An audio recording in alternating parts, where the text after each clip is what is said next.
Hey Savages, if you want to know what Loki Blink is, don't close your eyes because we're going to get into it right after this.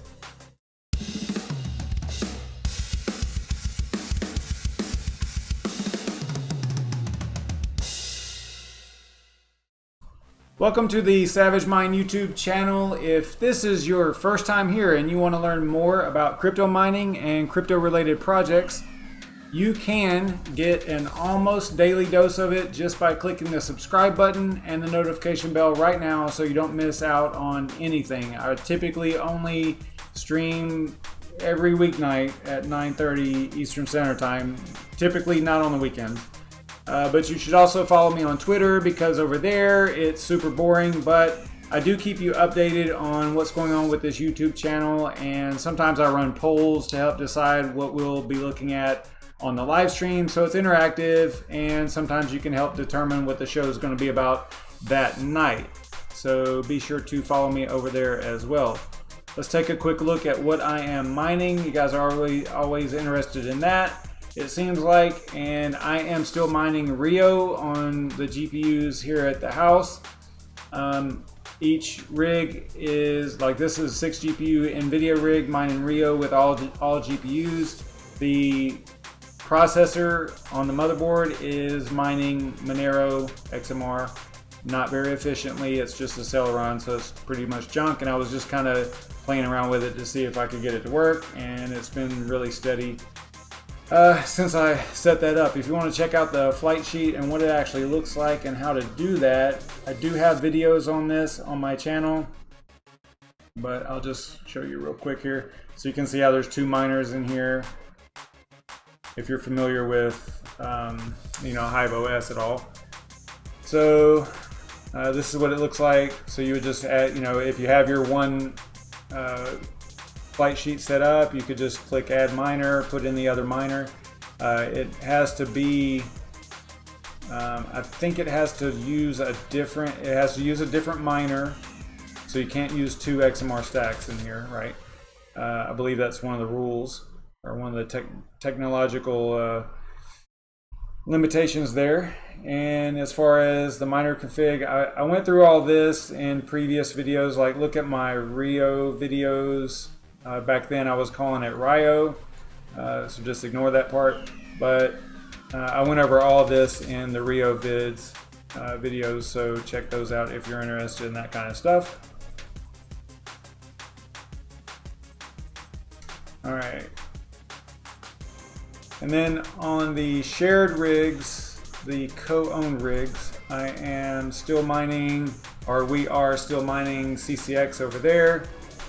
We have been since March of this year, and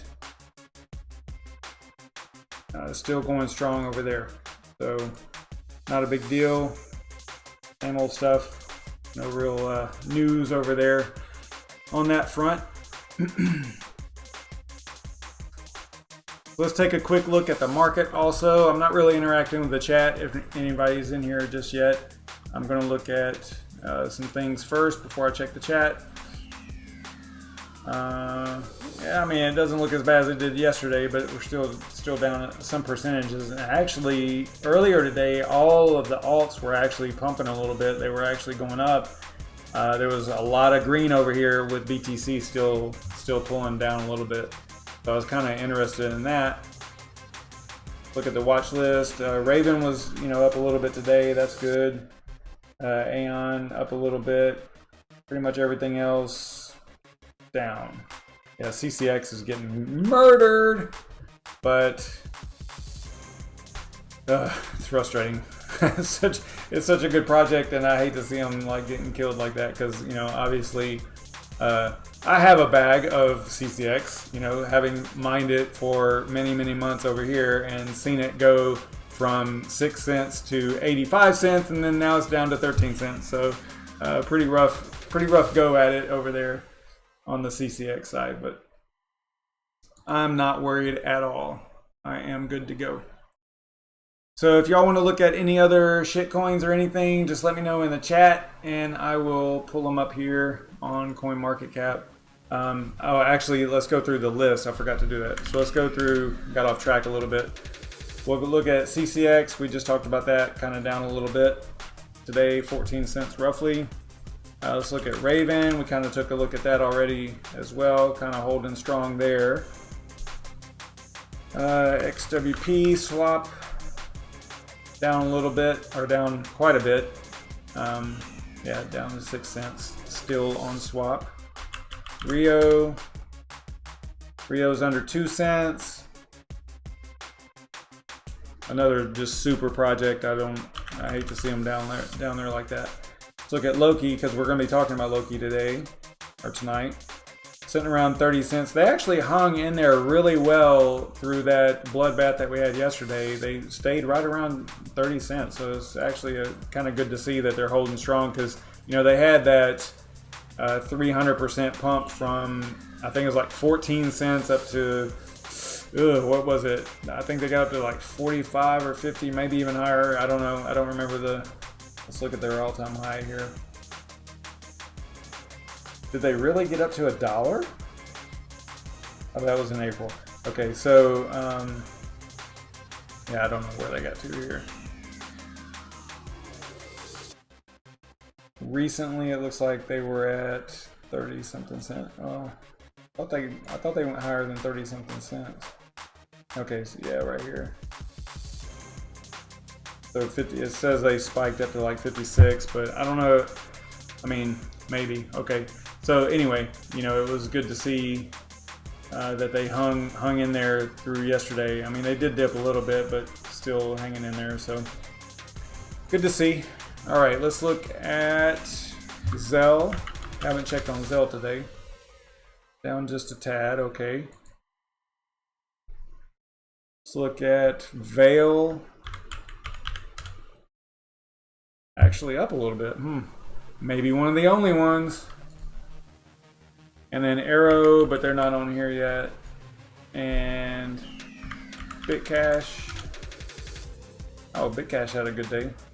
But they're still down pretty bad, you know, recently, like over the last few months. They've been kind of creeping down there. They were up to like 6 cents over here, 7, 8 cents. So 11%. That's a good day. And let's look at AION. AION's actually up 5 cents. Still below 7 cents though. All right, so let me check the chat real quick, see where we're at. What's up, Shuby? What's up, Red Panda? Thanks for telling everybody to smash the like. I appreciate it. Hope you guys are doing well. All right, so let's get into a little bit about Loki Blink. But a quick reminder, none of my videos are sponsored. It is just me chatting about projects I'm interested in, and that is it. I am just sitting here pressing go live and talking about stuff that interests me, and that's all this channel is. I'm not sponsored in any way at all. So let's take a look at Loki. Loki has been a project that I've been looking at for more than a year. I mean, it was last summer that I started hearing things and seeing things about them, so I've been kind of following them ever since then. It's, you know, it's a privacy coin, so you know, you guys know how I am about privacy coins. I'm a big fan. So you know, that's what kind of has kept me, at least kept Loki on my radar to some degree. We're going to look at Loki Blink, but first let's talk about Loki. Their tagline is trade and communicate with absolute freedom. I did a video recently on Loki, how to mine Loki, and in this video it's 54 minutes, but it's almost 55. But the first part of it, a large portion of it is actually what is Loki and why I'm interested in it, and keeping track of it and all that stuff. So this is a good video to watch. It's got you know, I think it's got some good information in there about Loki and where they started and how they started and all that stuff. So it's important stuff. So important information in there. So check that out. Loki is a Monero code fork. It's focused on the creation of a suite of privacy software products, such as decentralized encrypted messenger. It's got Loki Network that they call LokiNet, which will hopefully eventually turn into like a, what's the word? not VPN. I'm gonna lose it. I don't remember. I can't remember what I'm trying to come up with here. Basically, like a decentralized. I think they're gonna have I don't know what all they're planning, but I think they're gonna have browsers and things like that. I think that's something that they were looking at. I don't know. I'm probably thinking about something totally different. But the Loki network is going to be is LokiNet. That's what it's called. And they have incentivized service nodes that host service node apps. Loki is all about privacy, and the snaps, the service node apps running on the network, could end up being almost anything that you can imagine, such as social media apps like their Messenger, forums, marketplaces, you name it. Basically, sky's the limit kind of stuff.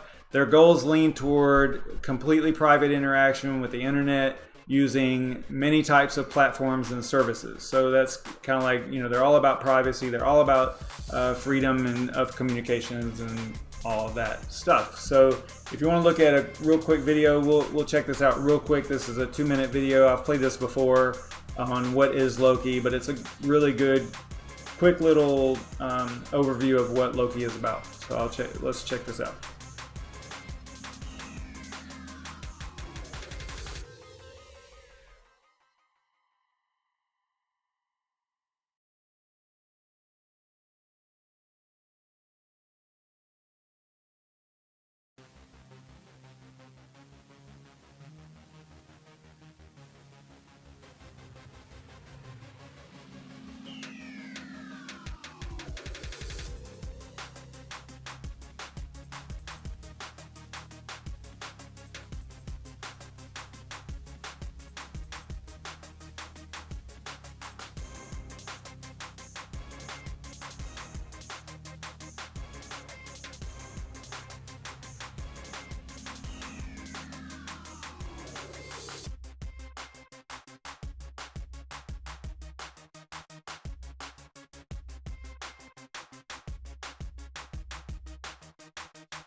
So there you go, a quick little overview, cool little video that they put out. I think that's a pretty old video, yeah, September 20th of 2018. But in that video, you can see where they mention Blink. So Blink is the way that they are going to, why did that just do that? I don't know why, sorry about that. I just saw that my yay kids, kids yelling in the background just came on, I don't know why. But basically, Blink is their way. A lot of crypto tries to do this. They want to become a currency, right? And they want to have that be the main function, which is kind of, at this point, it's almost silly to do that. But if you can solve a problem that is hindering that from happening, the whole currency thing, and point of sale and things like that, if you can come up with a solution for that, to make it faster, more reliable, all that stuff, and confidence and all that stuff, then you're bringing something new and unique to the table, which is important in this world that we live in with 8,000 different cryptocurrency projects, which is ridiculous. All right, so you know, if you're not bringing something unique to the table, maybe you shouldn't be at the table, right? So Loki is actually doing that, and they're calling it Blink. It says, you know, they tout it as within 5 seconds. So that's what we're going to look at. You know, basically the transaction is, it's not going to be confirmed, but you can send and receive in under 5 seconds, and we're going to get into that. So that's what we're going to be looking at. The Blink itself, or Blink, that part of the project, is based on specified in Loki in Improvement Proposal 4, and that actually relies on the Loki Improvement Proposal, or LIP 3, which is the checkpointing LIP. So this video is not going to be too in-depth. Blink is incredibly complex on the tech side of things, so this is just going to be kind of a quick overview. But I wanted to show you here in the original white paper, somewhere down here, it actually talks about Blink. There it is, boom, 6.5. So Blink was discussed in the Loki original white paper. This is not something that they've added after the fact, you know, like, hey, we would like to have this. This was something that they were thinking of way early on in the project. And like I was talking about earlier, one of the most common complaints about crypto as a currency is the ability to spend it at a retailer, and not necessarily based on transactions per second, but more in line with whether or not you and the retailer are confident that the payment will go through and everything will be fine with the transaction, and you know, there's not going to be a double spend situation or a cancellation or any of that stuff. But something to remember is that most cryptos, even Bitcoin, are bound to block time limitations in the respect of confirmations and actual transactions being confirmed, and you know, confidence on both party confidence as to whether or not the transaction is going to be completed and go through and added to the blockchain and all that stuff.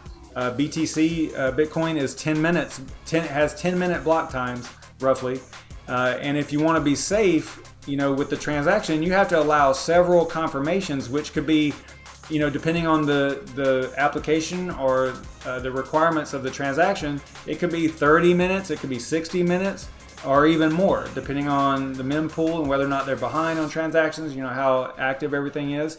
So that's a limitation that crypto has, and it's what Blink is trying, one of the things that Blink is trying to solve. So I think that that's super cool. I think it's something that, you know, that a lot of projects try to do, and it looks like Loki's got a pretty good solution for this actual problem of point of sales with crypto.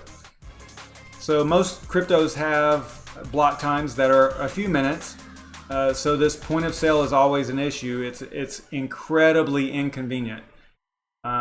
Loki is going to use their service nodes and checkpointing to support Blink and take some time, and it actually takes some of the ideas from Dash's instant send. You probably saw that. You might have saw that mentioned over here in the white paper entry here. So they're actually taking some of that, those ideas, which will result in a much faster, near instant method of payment. The transactions can actually be confirmed before being officially added to a block on the chain, while giving the confidence to the sender and receiver that there won't be a double spend situation. And since Loki, you know, it's a little different than Dash, since Loki uses Ring CT, or Ring Confidential Transactions, the key images are locked instead of the unspent transaction outputs like Dash. So the UTXOs in Dash are locked, whereas in Loki, I think I'm saying this right, in Loki, because it uses Ring CT, there's key images that are locked, so that prevents that double spend situation. The transactions are confirmed by a quorum or a swarm of service nodes. So remember, Loki has those service nodes, and this is one of the functions of a service node.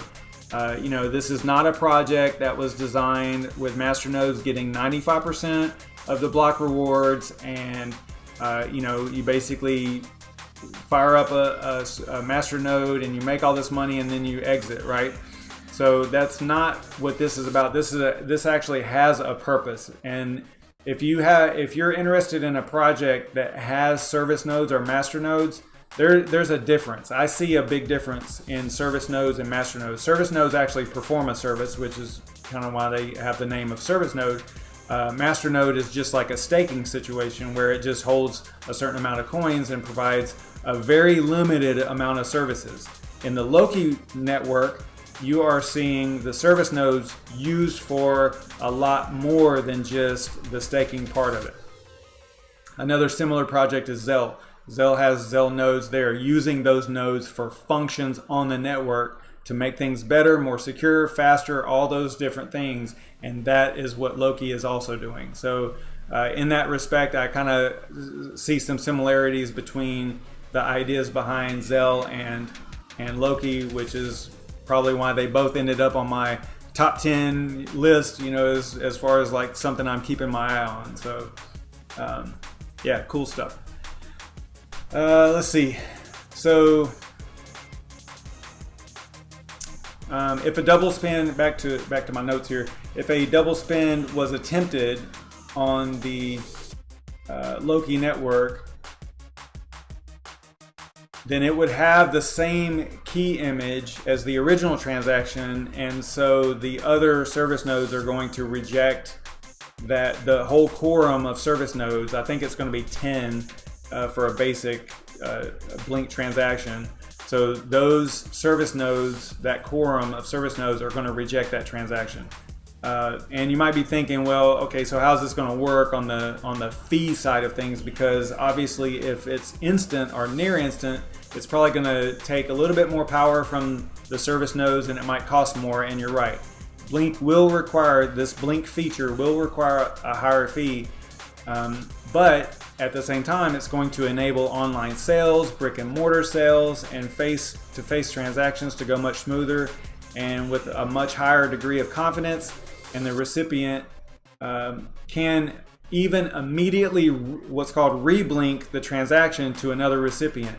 And that's a little different from previous attempts at instant transactions, where the transaction, although it might be instant from one sender to the one recipient, that recipient still would have to wait for that transaction to be confirmed before they could spend it. Well, with LokiNet, the recipient will, or Loki Blink, the recipient will see the transaction as soon as the Loki daemon receives it, and then they can instantly re-blink it. They can resend that to another recipient. So that is a huge difference between this particular technology implementation and others before. So let's take a quick look at the wallet. I don't know if it never came up. I was having a little bit of trouble with this thing earlier, only because I was changing the daemon's status. I was going from a remote to a local and back and forth, and it ended up kind of hanging up on me a little bit. So I want to see if it will actually start now.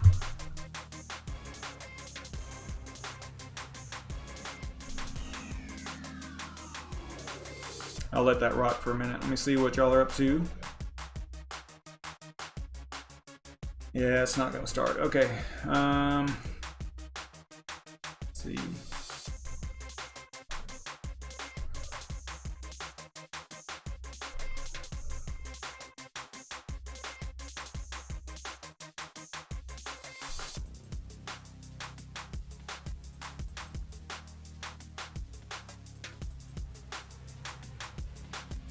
It says it's starting, but I don't know. I'm just looking at the wallet here real quick. I was going to show you what Blink might look like in the wallet.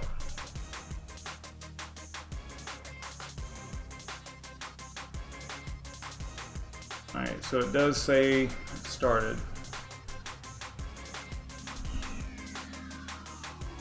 It's probably going to be really slow because it's syncing and stuff. Okay, so in the wallet, once Blink is enabled and everything is good to go, most likely what's going to happen is on the send side, whenever you click send, somewhere in here, there's probably going to be a a checkbox or some type of drop down or some way of selecting blink this transaction or something to that effect. So it's not in here yet because it's not implemented, but that's what I kind of think is going to happen here. It's not on the priority side, and actually what I was reading, whenever I was reading about this, they said that, you know, if you are sending a blink transaction, it's instant anyway, so you don't want to, they'll probably make it to where you can't, but you wouldn't want to do a normal or a high priority transaction on top of a blink, because that doesn't make sense, because blink is already instant. So you would just be charging yourself more fees for nothing, right? But I'm sure that they're going to have a solution for that, for it to not even show up, you know, or whatever. I don't know what their goal is there, or what their intent is on that particular, you know, interface for the end user. So that's what it will look like on the wallet side. Now that's pretty much all I have on Blink. I mean, it's you saw a little bit about it. I believe that there's actually a video. I want to say Key Jeffries, one of the developers for Loki, did a, let's see here, I think they did a video on this too. He described a little bit more, yeah, right here. This goes a little bit more in depth to about Blink. You know, it says right here in introduction. So this is a good video also. So check this one out if you're interested more, you know, in what's going on behind the scenes of Blink. Although this is just an introduction, similar to what I just did, but obviously he's a developer, so he knows infinitely more than me. So if you want to hear from that side of things, then check that out as well. But as far as my opinions go on the way ahead for Blink and Loki, you know, I would like to see, this is going to be probably controversial in some ways, but I think that's something that would be really cool, since this is supposed to be, since this is supposed to be a point of sale feature or capability that Loki is providing. You know, we've talked about this many times before on the channel, or I've talked about it, where, you know, a retailer is not going to be able to withstand the volatility that crypto provides, and it's one of the barriers to adoption. It has to be, because if you're a retailer, especially a small mom and pop type shop, right?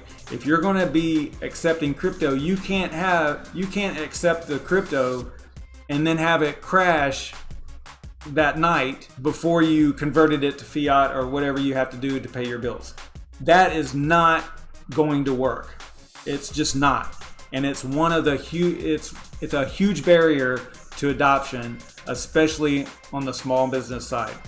So I would recommend some way, and there are other projects already doing this. A good example is Bitcash. Bitcash already does this. It's an on-chain, basically stable coin. It's actually, is it actually pegged to? Yeah, it's actually pegged to the US dollar value. So my point is, or my recommendation here is to somehow make it to where if a retailer, whether it's online or brick and mortar, if they accept Loki, all right, then they need to be able to convert it or lock it up to preserve that value in some way. And I don't know if maybe there are other reasons, you know, on the tech side or the emission side or whatever, because you can't create coins out of thin air, right? So you have to have a way on the blockchain to do this, and maybe there's not on Loki, but although other projects do it, so I think that there's probably some way. I mean, I know tech, and I know that there's usually a way of doing this. It might not be easy, but if it was easy, then everybody would do it, right?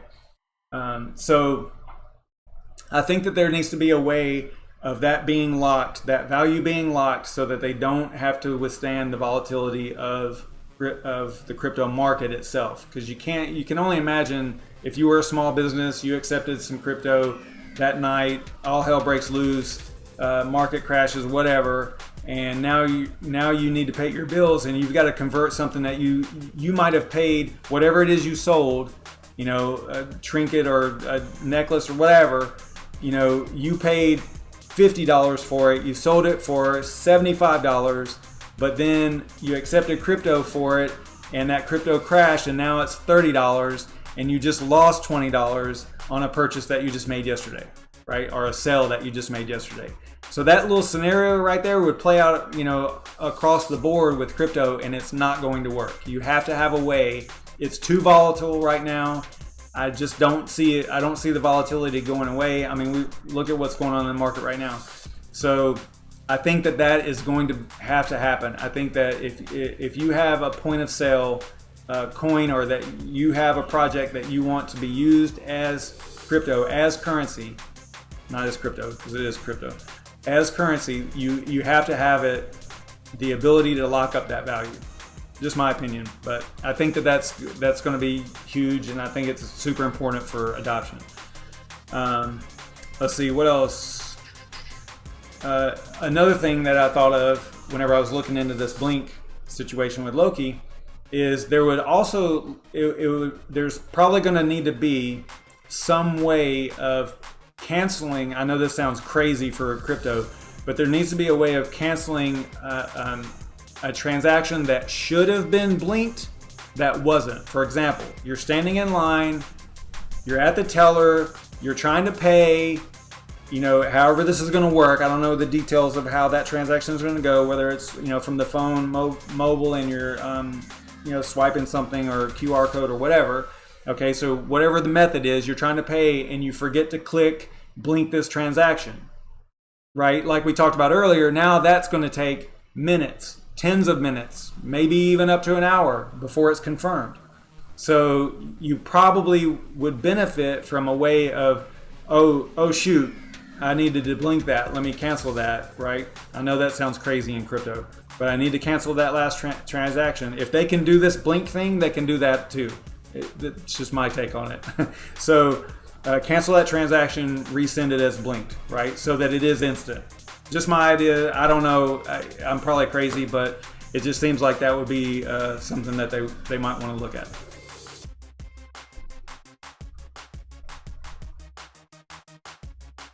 And as far as accepting Loki, it looks like this was another thing that was, recommendation, like my take on it. It seems like it's a little bit complicated right now, especially even if you were, an online retailer, it seems a little bit too complicated. Not too complicated, obviously web developers and stuff like that, but mom and pop shops and small businesses typically don't have, a web developer on staff, right? So I think that, and there are other projects that are doing this, there needs to be a simple point and click kind of thing for accepting Loki as payment onto a website. You can't have, your mom and pop trying to sit down and figure this stuff out. And maybe they do. I couldn't find it. It seems like this was the only document that was referring to how to accept Loki.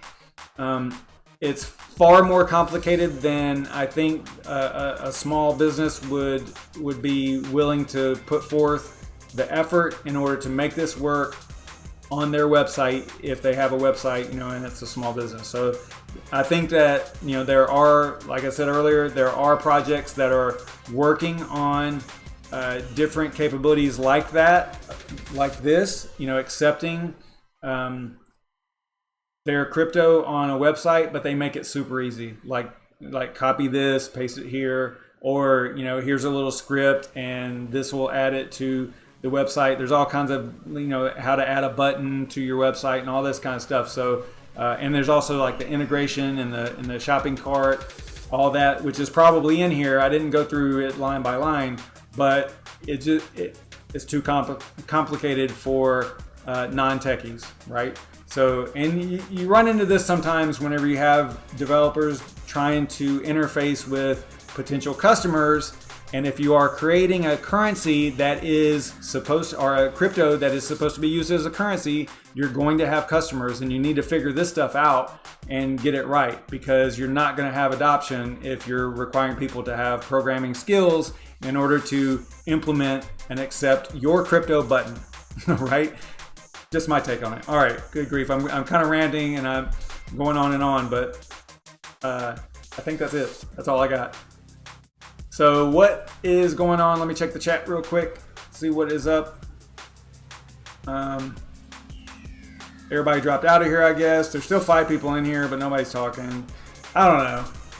You guys, I don't know what the deal is. I think that maybe I'm just hypnotizing you with my voice or something, but y'all hardly ever say anything in here. I would like to keep the conversation going, maybe in the comments or in the chat. You know, maybe over on Twitter. I don't know. Let's keep it going. But I will be live probably again tomorrow night, same time, all that stuff. I will see you guys tomorrow. I have no idea what the content will be on. I'll decide between now and then. Maybe I'll do a poll. Maybe I won't. I don't know. We'll see. I'll see you guys next time. Stay savage.